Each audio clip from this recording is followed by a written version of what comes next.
Eternal God emperor के पिछले episode में हमने देखा रुओचन और निंगशन एक दूसरे की तरफ हमला करते हैं। रुओचन का हमला निंगशन के हमले से ज्यादा स्ट्रॉन्ग होता है। रुओचन निंगशन से कहता है तुम हार चुकी हो। ये सुनकर निंगशन हैरान हो जाती है एंड कहती है आखिर ऐसे कैसे हो सकता है। रुओचन के हमले की वजह से निंगशन की हालत खराब हो जाती है एंड उसके कपड़े भी फट जाते हैं। यूशी ये देखकर कहती है इस लड़की को नहीं पता कि लड़कियों को प्यार कैसे किया जाए, उसने तो निंगशन के कपड़े तक फाड़ दिए। रुओचन की स्ट्रेंथ को देखकर कमांडर प्रिंस काफी ज्यादा इम्प्रेस्ड होते हैं एंड वो खुद से कहते हैं नाइन्थ प्रिंस अभी से ही इतना ज्यादा स्ट्रॉन्ग है, उसे उसका सेक्रेड मार्क मिले हुए ज्यादा समय नहीं हुआ, शायद नाइन्थ प्रिंस जो है वो सेवंथ प्रिंस के बराबर है। निंगशन की खराब हालत को देखकर फेंगशन कहते हैं उसने मेरी बेटी को एक मूव में हरा दिया, क्या ये अभी भी मेरा वही पुराना यूजलेस भांजा है। निंगशन को हराने के बाद रुओचन निंगशन से कहता है लगता है मैं जीत चुका हूँ कजन।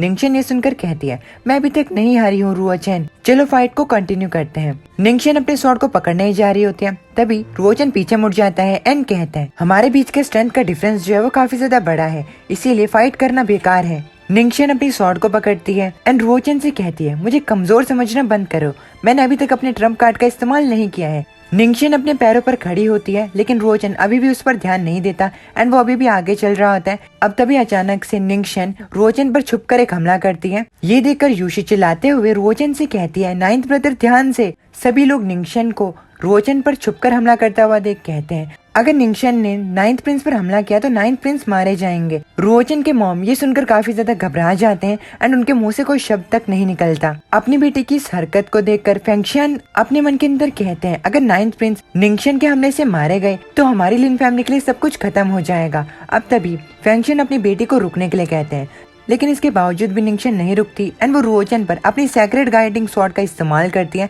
लेकिन रुओचन उससे भी डॉज कर लेता है एंड ऊपर जाकर dragon in the sky fish technique को निंगशन पर इस्तेमाल करता है। निंगशन इस अटैक को देखकर समझ जाती है कि वो इस अटैक को डॉज नहीं कर सकती। यह अटैक निंगशन पर लगता है एंड निंगशन बुरी तरीके से हार जाती है। निंगशन के फादर फेंगशियन अपनी बेटी की खराब हालत को देखकर दौड़ दौड़ कर उसके पास जाने लगते हैं एंड जाते हुए वो रुओचन को उसकी दया के लिए शुक्रिया कहते हैं। फेंगशियन अपनी बेटी के पास जाते हैं एंड उससे उसकी हालत के बारे में पूछते हैं। रुओचन को आगे जाता देख निंगशन अपने मन के अंदर कहती है रुओचन जो बेइज्जती आज मैंने सहन की है मैं एक दिन उसका डबल ट्रिपल तुम्हें जरूर दूंगी। अब कुछ समय बाद ज़ीक्वेन अनाउंस करते हैं कि जो नेक्स्ट कंपटीशन होने वाला है वो ninth prince Ruochan and minister mansion के शू काई के बीच में होने वाला है। सभी लोग इस चीज को सुनकर काफी ज्यादा एक्साइटेड हो जाते हैं क्योंकि ये फाइट भी काफी ज्यादा धमाकेदार होने वाली थी। अब तभी शू काई एंड रुओचन बैटलफील्ड में आते हैं। शू काई रुओचन को देखकर कहता है नाइन्थ प्रिंस क्यों ना हम अपने स्वॉर्ड स्किल्स को कंपेयर करें। ये सुनकर रुओचन कहता है क्यों नहीं। अब तभी ऊपर से यूशी रुओचन को एक स्वॉर्ड देती है एंड कहती है नाइन्थ ब्रदर आप इस स्वॉर्ड को इस्तेमाल कीजिए। रुओचन उस स्वॉर्ड को लेता है एंड उस स्वॉर्ड को ऑब्जर्व करते हुए कहता है इस स्वॉर्ड के अंदर 3 वर्ड्स ऑफ आई सीरीज है and 3 words of power series है। दोनों वर्ड्स को एक साथ इस्तेमाल करना मेरे लिए काफी रहेगा। अब जब रुओचन उस स्वॉर्ड को देखने में बिजी होता है तभी शू काई उस पर हमला करते हुए कहता है क्या ये समय स्वॉर्ड की तारीफ करने के लिए सही है? क्या तुम्हें ये नहीं लगता नाइन्थ प्रिंस कि तुम काफी ज्यादा घमंडी हो? अब जैसे ही शू काई रुओचन पर हमला करता है तभी रुओचन उसके हमले को इजीली डॉज कर लेता है। रुओचन को अपने हमले से डॉज करता देख शू काई कहता है मैंने तुम्हें पकड़ लिया। शू काई की स्वॉर्ड रुओचन पर टच हो जाती है। इस चीज को देखकर ऑडियंस में बैठे हुए लोग थोड़े शॉक्ड हो जाते हैं, लेकिन दूसरी तरफ यूशी होती है जो कि मुस्कुराते हुए अपने मन के अंदर कहती है भले ही नाइन्थ ब्रदर के पास कोई कॉम्बैक्ट एक्सपीरियंस ना हो लेकिन वो एक फॉक्स की तरह चालाक है। आखिर इस तरीके का एक सिंपल मूव उन्हें कैसे लग सकता है? मैं ये सोच रही हूँ कि वो क्या करना चाहते हैं। अब तभी बैटलफील्ड में रुओचन शू काई के पीछे होता है। रुओचन शू काई से कहता है अगर तुम अपनी पूरी स्ट्रेंथ का इस्तेमाल नहीं करोगे तो मुझे डर है कि तुम काफी ज्यादा जल्दी हार जाओगे। ये सुनकर शू काई कहता है इस जैसे घटिया वॉरियर से ये बातें सुनना काफी ज्यादा बेइज्जती वाली चीज है। शू काई काफी ज्यादा गुस्से में आ जाता है एंड वो रुओचन पर हमला करने लगता है, लेकिन रुओचन उस पर हमला नहीं करता, वो उसके हमले को डॉज करता रहता है। रुओचन शू काई से कहता है तुम्हारी टेक्निक जो है वो काम नहीं कर रही, तो आखिर तुम जिद्दी बनकर उस टेक्निक को बार बार इस्तेमाल क्यों कर रहे हो? शू काई और ज्यादा गुस्से में आ जाता है एंड वो रुओचन पर अपनी काफी ज्यादा पावर का इस्तेमाल करके हमला करता है, लेकिन रुओचन उसे भी ब्लॉक कर लेता है। ये देखकर शू काई उसे कहता है ये अभी तक खत्म नहीं हुआ। अब शू काई दोबारा से रुओचन पर एक हमला करता है, लेकिन रुओचन उसे भी ब्लॉक कर लेता है एंड कहता है जो मिनिस्टर मैंशन के यंग मास्टर हैं उनकी स्किल्स जो हैं वो सिर्फ मीडियम लेवल की हैं। ये सुनकर शू काई काफी ज्यादा गुस्से में आ जाता है एंड रुओचन से कहता है तुम्हें घमंडी बनना बंद करना होगा।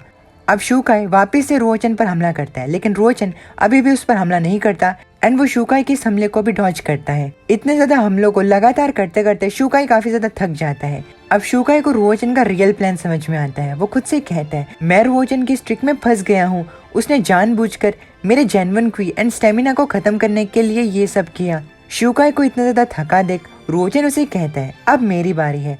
अब रुओचन अपनी जेन्युइन क्वी का इस्तेमाल करता है एंड अपनी सेक्रेट गाइडिंग स्वॉर्ड टेक्निक को इस्तेमाल करता है। इस टेक्निक को शुकाई रोकने की कोशिश करता है, लेकिन वो इस चीज में फेल हो जाता है एंड रुओचन उसे आराम से हरा देता है। ये देखकर ऑडियंस में बैठे हुए लोग सन्नाटे में आ जाते हैं। सभी लोग एक दूसरे से कहते हैं, आखिर एक येलो रियलम के फाइनल स्टेट का वॉरियर येलो रियलम के डाउन स्टेट के वॉरियर से कैसे हार सकता है। नाइन्थ प्रिंस को समझना काफी ज्यादा मुश्किल है। रुओचन की सेक्रेट गाइडिंग स्वॉर्ड टेक्निक को देखकर निंगशन अपने फादर से कहती है, उसने सेक्रेट स्वॉर्ड स्किल को भी इस्तेमाल किया। क्या ये वही आदमी हो सकता है जिससे कि हम ऑक्शन में मिले थे। फैंगशियन अपनी बेटी से कहता है, मुझे डर है कि ये इतना ज्यादा सिंपल नहीं है जितना कि ये लगता है। हम इसके बारे में अभी कुछ नहीं कह सकते। इसके बारे में हम तब बात करेंगे जब हम अपने घर वापस लौटेंगे। अब दूसरी ओर घाओजी क्विनिया को ये देखकर कहता है, जो नाइन्थ प्रिंस है वो जरूर एक जीनियस है, लेकिन फाइनल में जो उनका ओपोनेंट होने वाला है वो सीटीयू फैमिली का फर्स्ट जीनियस सीटीयू लिनहाई है। नाइन्थ प्रिंस एंड लिनहाई के बीच का जो स्ट्रेंथ डिफरेंस है वो काफी ज्यादा बड़ा है। नाइन्थ प्रिंस के लिए ये मुकाबला जीतना थोड़ा मुश्किल होगा। सभी लोगों की आंखें अब फाइनल राउंड की तरफ होती हैं। तभी क्विनिया घाओजी से कहती है, वेल ऐसा तो नहीं कह सकते, क्योंकि एक जीनियस जो होता है उसे जीनियस इसीलिए कहा जाता है क्योंकि वो मिरेकल्स करने के लिए जाने जाते हैं। फाइनल राउंड शुरू होता है। Final round ninth Prince and seats family के फर्स्ट जीनियस के बीच में होता है। सीटस फैमिली का फर्स्ट जीनियस लिनहाई रुओचन से कहता है, मैं इस साल के किंग माउंट चैलेंज को जरूर जीत जाता, लेकिन मैंने ये नहीं सोचा था कि तुम फर्स्ट प्लेस को मुझसे चुरा लोगे। मैं तुम्हें हराऊंगा और अपनी शान को वापस से हासिल करूंगा। ये सुनकर रुओचन कहता है, ओ अगर ऐसी बात है तो तुम्हें शान में ही हारना चाहिए। अब लिनहाई अपनी स्वॉर्ड की फ्लेम को एक्टिवेट करता है एंड रुओचन की तरफ आगे बढ़ते हुए कहता है, बातें करना बेकार है, मुझे वो चीज दिखाओ जो कि तुम्हें इतना घमंडी बना रही है। लिनहाई काफी ज्यादा स्पीड में रुओचन के करीब आता है। रुओचन अपने मन के अंदर कहता है, लिनहाई काफी ज्यादा तेज है।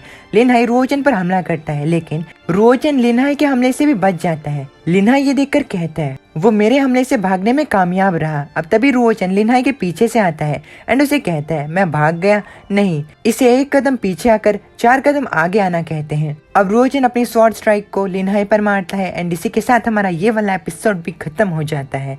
इस एपिसोड में 2 चैप्टर्स को एक्सप्लेन किया गया, तो कंफ्यूज मत होना अगर गलती से मैं वो थंबनेल एंड टाइटल गलत लिख दूँ, जो कि मेरी आदत है कभी कभार। सो मैं मिलता हूँ तुम लोगों से नेक्स्ट वीडियो में। तब तक के लिए अपनी फैमिली का ख्याल रखना, माता नहीं। एंड हाँ, मेंबरशिप खरीद सकते हो तो आई विल अप्रिशिएट इट। कभी कभार वीडियोस नहीं डाल पाता हूँ क्योंकि कुछ भी काम आ सकते हैं यार। मैं बहुत ज़्यादा वो हूँ, बेवकूफ़ हूँ अपने डिसीजंस को लेने में, बहुत बहुत बड़ा वाला। एनीवेज, फैमिली का ख्याल रखना, माता ने।